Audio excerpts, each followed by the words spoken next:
अध्ययन ही नहीं कर पाते, पढ़ ही नहीं पाते, कुछ उसके स्मरण में रहता ही नहीं, कुछ याद रहता ही।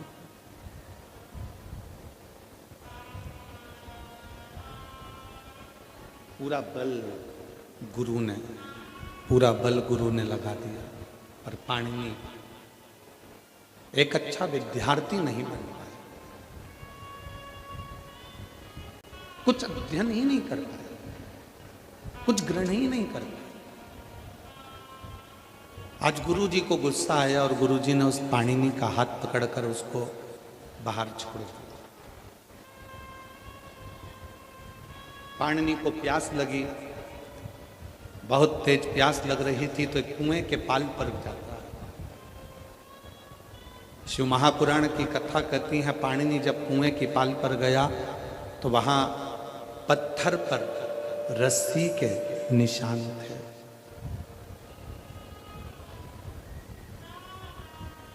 पत्थर पर रस्सी के निशान थे, और पत्थर पर जब रस्सी के निशान थे तो पाणिनि ने देखा कि एक कोमल सी रस्सी जब पत्थर पर निशान बना सकती है, तो मैं भी अपनी जिंदगी में यदि प्रयास करूं तो मुझे देव अधिदेव महादेव मिल सकते, मुझे भी शिव प्राप्त हो सकते। और शिव पुराण कहती भी वही है, पूरी दुनिया को कोई मतलब नहीं है कि आपने क्या प्रयास किया। दुनिया रिजल्ट देखना चाहती है, दुनिया परिणाम देखना चाहती है।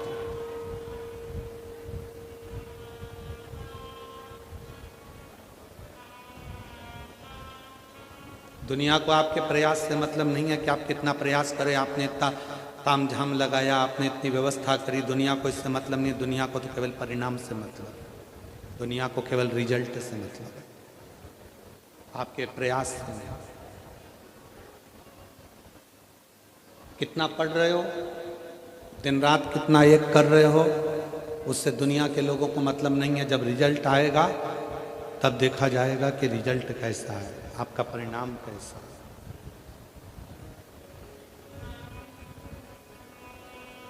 और ये केवल एक विद्यार्थी के लिए नहीं, ये केवल एक विद्यार्थी के लिए नहीं है, ये संपूर्ण जगत के लिए। कोई संत, कोई साधु, कोई सन्यासी, कोई तपस्वी, कोई साधक, कोई उपासक, कोई बैरागी, कोई त्यागी, कोई विरक्त, पूरी जिंदगी भगवान की अविरल भक्ति में निकाल दे, पूरी जिंदगी, और उसके जीवन काल में यदि उसको एक बार भी उस राम का, उन कृष्ण का, मेरे देव अधिदेव महादेव का दर्शन ना मिले, तो समझ लो कि उसने पूरी जिंदगी प्रयास तो करा पर परिणाम तक नहीं पहुंच पाया, परिणाम तक नहीं पहुंचा।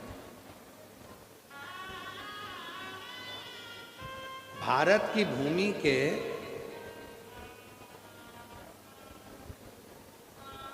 महाराज, इस पवित्र पावन भारत की भूमि के मीरा, संत तुकाराम, रामकृष्ण परमहंस, चैतन्य महाप्रभु, भारत की भूमि के वो 4 संत हैं जो अपने परिणाम तक, आखिरी तक परमात्मा की साक्षी में बने रहे।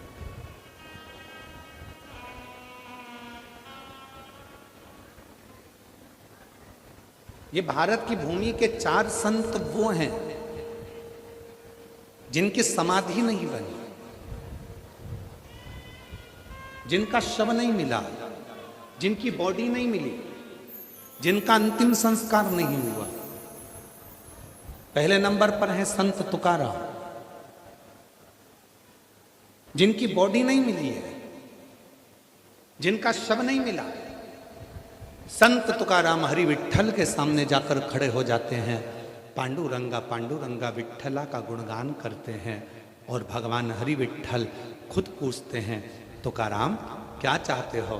तुकाराम जी कहते हैं, बस आप में समाना चाहता हूँ।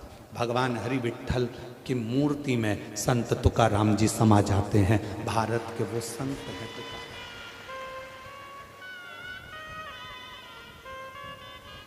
दूसरे नंबर पर रामकृष्ण परमहंस, भारत की भूमि के वो संत। शरीर में बड़ा रोग हो गया, कैंसर जैसा रोग शरीर के अंदर हो जाता है, और स्वामी विवेकानंद कहते हैं, गुरुजी माँ जगत जननी आपसे बात करती है तो माँ जगदम्बा से कहना कि मेरा रोग समाप्त कर दो।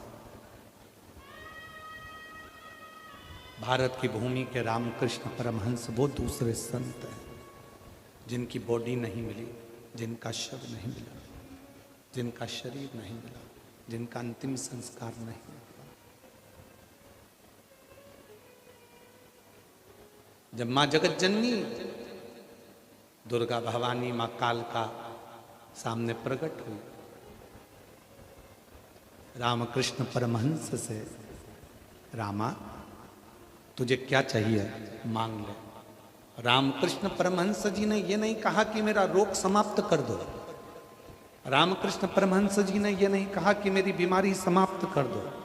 रामकृष्ण परमहंस जी ने कहा, माँ बस जब मेरे प्राण छूटे मैं तुझ में समा जाऊं, इससे ज्यादा कुछ नहीं चाहिए तुझे। और भारत की भूमि के दूसरे नंबर के संत हैं रामकृष्ण परमहंस, जो जगत जननी जगदम्बा अम्बा में समा।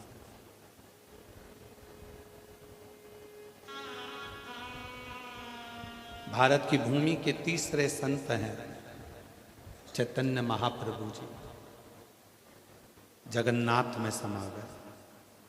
और भारत की भूमि की चौथी संत है मीराबाई।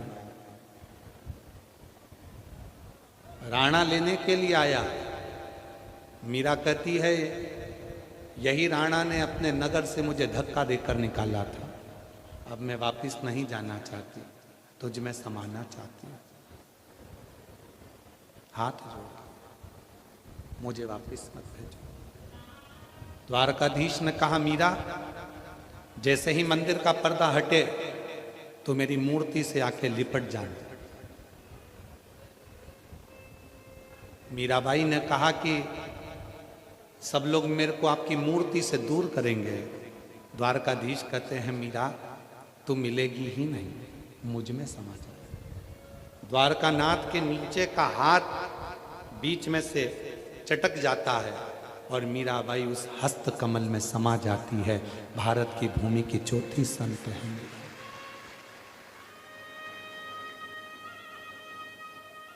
भक्ति करी, भजन का प्रयास करा, स्मरण करा, कीर्तन करा, मंत्र जाप करा, नाम जाप करा, और आखिरी में परिणाम तक पहुंचा। परिणाम क्या? उस परमात्मा को पाना। परिणाम क्या है? उस परमात्मा को प्राप्त करना।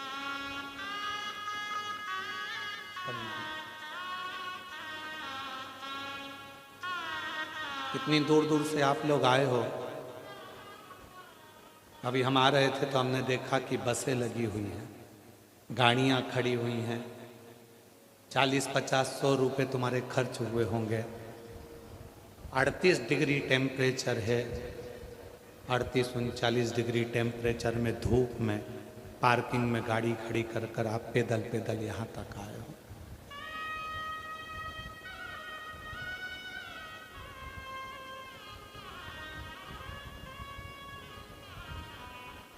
कथा को श्रवण करने के लिए, कथा को सुनने के लिए। प्रयास आपने किया, परिणाम का इंतजार पूरी दुनिया करती है। कथा में गई है, सुना है, कथा के पंडाल में बैठकर जो मांगो वो मिलता है। अब देखूं 3 महीने में मेरा भोले बाबा देता है कि नहीं देता, ये परिणाम का इंतजार सबको सबको करते हैं प्रयास, सब प्रयास, परिणाम का इंतजार।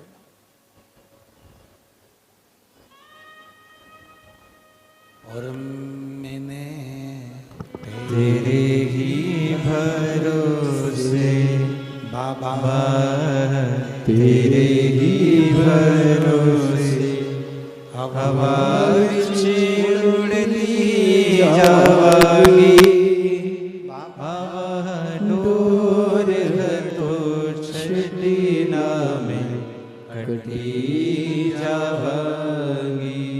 भोले मैं तेरी पतंग शंभो, मैं तेरी पतंग हवा विच उड़ती जावागी। बाबा डोर तो छड़ी ना मैं कटी जावागी। भोले मैं तेरी पतंग शंभो, मैं तेरी पतंग। तो दुनिया के लोगों को ये मतलब नहीं है कि आप प्रयास कितना करें। दुनिया के लोगों को मतलब है आपका परिणाम क्या, आपका रिजल्ट क्या, किस रिजल्ट तक आप पहुंचे।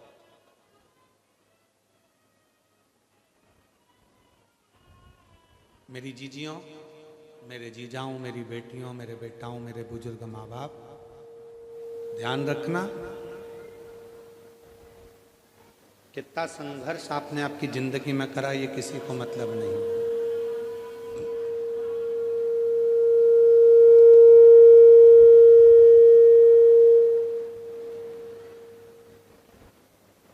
कितना संघर्ष आपने अपनी जिंदगी में करा ये किसी को मतलब नहीं। कितने धक्के खाए आपने अपनी जिंदगी में ये भी किसी को मतलब नहीं रहा। एक सास अपनी पूरी जिंदगी कष्ट में निकाल देती है, तकलीफों में निकाल देती है, दुख में निकाल देती है, परेशानियों में निकाल देती है। पूरी जिंदगी कपड़े सिलने में, पापड़ बनाने में, कुल्लाई बनाने में, चटनी बना बना कर बेचना, पापड़ बना कर बेचना, थोड़ा चोली सिल कर बेच देना, कुछ कपड़ा सिल कर बेच देना, ये सब बेच देना। कुछ कपड़ा सिल दिया, कोई चोली सिल दी, कहीं कुछ सिल दी, कहीं चोली सिल दी, कहीं कपड़ा सिल दिया, कहीं लहंगा सिल दिया और सिल सिल के बेचने में लगा दिया उसको।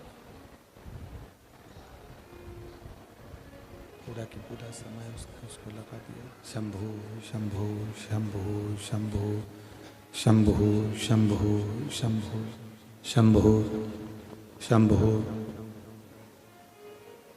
पूरा समय उसने अपना संघर्ष में, प्रयास में, मेहनत में और सब कार्य करते करते करते करते उसने लगा दिया सब कार्य।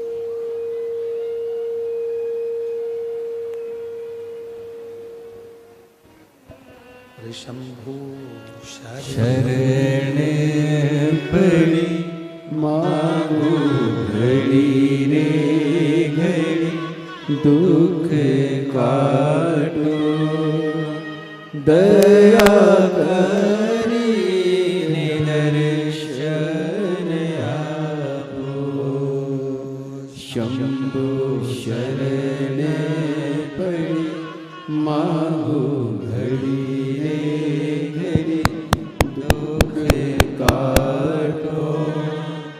दया करी दर्शन आपो। आपके प्रयास करने से आपने कितना संघर्ष करा, कितना कपड़ा सिला, कितना आपने पापड़ बनाया, कितना आपने कुल्लाई बनाई, कितनी मेहनत आपने करी, उससे किसी को कोई मतलब नहीं, किसी को मतलब नहीं। एक सुख की चादर जब सामने आई, एक सुख का समय जब सामने आया, उस सुख के समय पर बहू ने बस सुख ही सुख को देखा, सुख ही सुख को देखा। प्रयास से मतलब नहीं होता, परिणाम से मतलब होता है। प्रयास मूल, भले आप कितना ही प्रयास कर रहे हो पर उसकी परिणाम क्या हो, पाणिनि पत्थर को देखते हैं, एक रस्सी पत्थर पर निशान बनाती है और पत्थर पर निशान बनाती हुई वो रस्सी पाणिनि की बुद्धि में बैठ जाती है। पाणिनि के विवेक में वो बुद्धि में बैठ जाती है कि जब ये पत्थर है और पत्थर पर इतनी कोमल रस्सी, पत्थर पर इतनी कोमल रस्सी जब निशान बना सकती है तो निश्चित है कि मैं भी अगर प्रयास करूं तो उसका रिजल्ट, उसका परिणाम जरूर आ सकता है। उसका कुछ ना कुछ परिणाम, उसका कुछ ना कुछ रिजल्ट मिलेगा जरूर, परिणाम मिलेगा जरूर।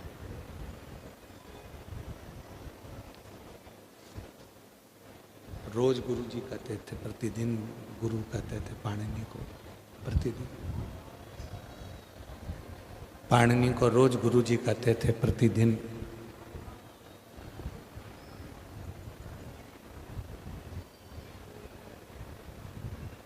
प्रतिदिन कहते थे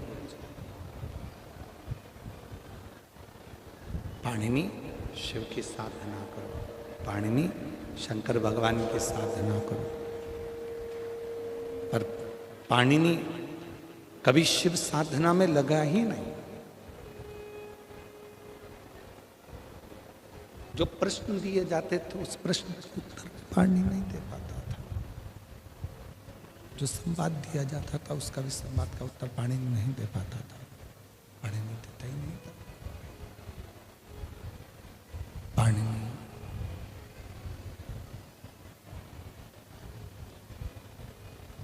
जब स्वतः स्वयं के भीतर का जब ज्ञान प्रकट होता है, स्वतः स्वयं के भीतर का जब ज्ञान प्रकट होता है, तब उस परमात्मा को पाने का लक्ष्य प्रबल होता है। हमने पहले भी कथा में कहा, आज फिर कहते हैं, कोई व्यक्ति ऐसा है संसार में जिसको पहाड़ से, पर्वत से ठोकर लगी। किसी भी व्यक्ति को ठोकर लगती है तो छोटे से पत्थर से लगती है।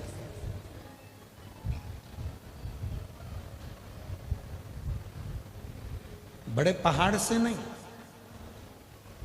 बड़े पत्थर से नहीं, बड़े पर्वत से नहीं।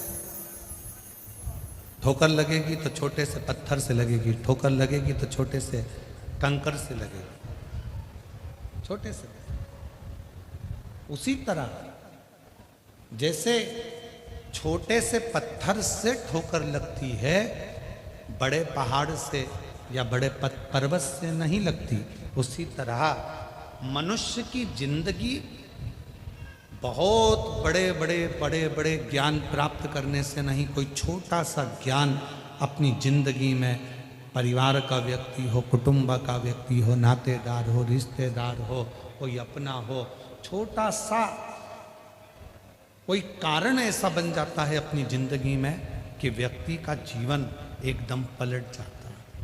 छोटा सा।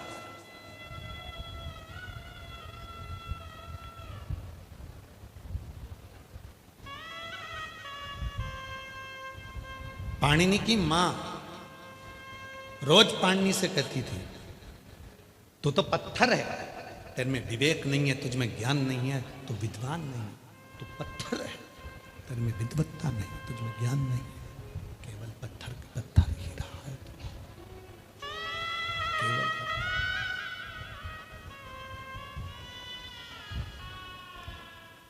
तुझ में ज्ञान नहीं है, तू तो पत्थर की तरह, केवल पत्थर। पाणिनि की बुद्धि में बैठ गया। पाणिनि ने विचार कर लिया, पाणिनि ने अपने मन में विचार कर लिया कि मेरी माँ मुझे पत्थर कहती है, और आज मैंने कुएं पर देखा कि कोमल सी रस्सी से जब पत्थर पर निशान बन जाता है तो मैं भी पत्थर हूँ, मेरी माँ कहती है। तो अगर मैं शिव की भक्ति करूं तो मेरे भी हृदय में निशान शंकर की भक्ति का जरूर बन जाए।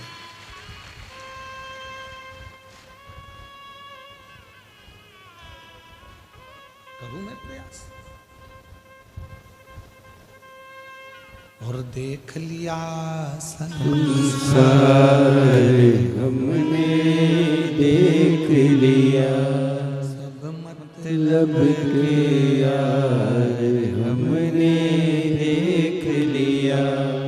झूठे नाते झूठे रिश्ते, झूठे नाते झूठे रिश्ते, झूठा है संसार हमने देख लिया।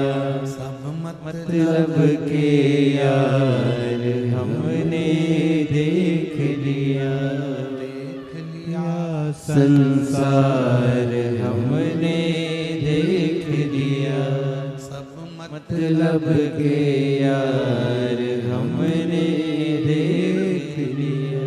ये संपूर्ण जगत एक मिथ्या, ये पाणिनि की बुद्धि में आ गया, पाणिनि के चित्त में, पाणिनि के विचारों में ये आ गया। संपूर्ण झूठा। मेरी मां मुझे पत्थर कहती है, और पत्थर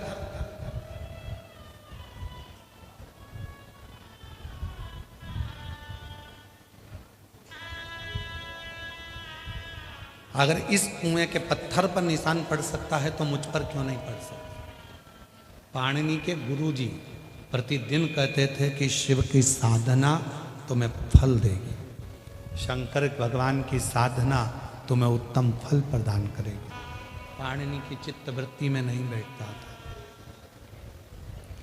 पाणिनि की चित्त वृत्ति में ये बात नहीं बैठती, उसकी विवेक में, बुद्धि में ये बात नहीं बैठती। आप में से कई लोग हैं जो घर के लोगों को कहते हैं कि शिव जी के मंदिर जाया करो, एक लोटा जल चढ़ाया करो, उससे दुख तुम्हारा समाप्त होगा, सारी समस्या का हल एक लोटा जल होगा। सबको कहते हो, पर जब तक विवेक में भीतर का ज्ञान प्रकट नहीं होगा तब तक वो शिव के मंदिर जाना प्रारंभ नहीं करेगा। शंकर के मंदिर कब जाएगा? जब उसके जीवन में कोई छोटी सी ठोकर लगी होगी।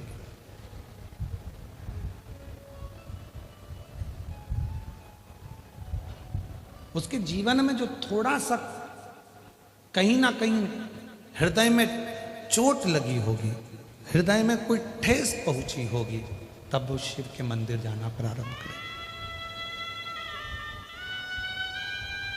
एक पत्र है, अच्छा देखो,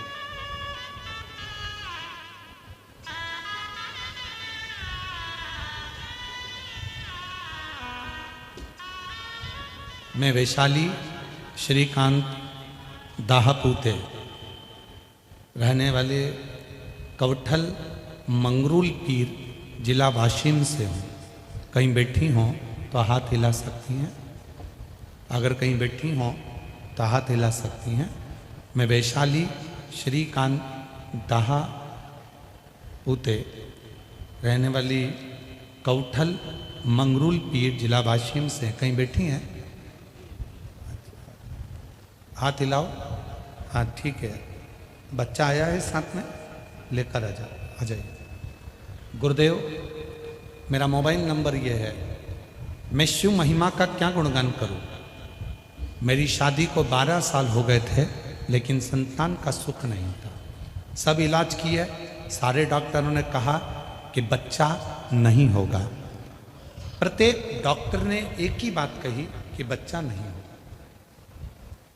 एक बार टीवी पर आपकी कथा सुनी और विश्वास प्रारंभ किया, भरोसा प्रारंभ किया, और फिर निवेदन है, जब तक ठोकर लगती नहीं है तब तक व्यक्ति संभलता नहीं। गुरुजी, मैं आप पर पहले विश्वास नहीं करती थी, पर दुनिया के डॉक्टरों ने कह दिया कि तुम मां नहीं बन सकती, और आप कथा पर बैठकर स्वयं कहते हो कि अगर शिव पर भरोसा करा है तो भगवान शंकर जो मांगोगे वो मिलेगा। मैंने भी भरोसा कर कर कथा के पंडाल में बैठकर, एक पंडाल में पहुंचकर कथा को श्रवण करा, वहां की मिट्टी को अपने गर्भ से लगाया। लोग कहते थे तुम मां नहीं बनेगी, अपना बच्चा तक लोग मेरी गोदी में नहीं देते थे, पर आज मेरे बाबा ने पूर्ण भरोसे के साथ ऐसी कृपा करी 8 अगस्त 2023 को मेरे घर में बाबा की कृपा से 12 साल बाद बेटे ने जन्म लिया। 12 साल के बाद मेरे गर्भ से 12 साल के बाद मेरे बेटे ने जन्म लिया। एक लाइन अच्छी लिखी है, जरा उसको आप भी गुनगुनाइएगा। तेरे दरबार की बाबा निराली शान देखी है, तुझे देते नहीं देखा, पर झोली भरी देखी है। मुख दुनिया मोड़ेगी बाबा, तू मुखड़ा ना मोड़। मुख दुनिया मोड़ेगी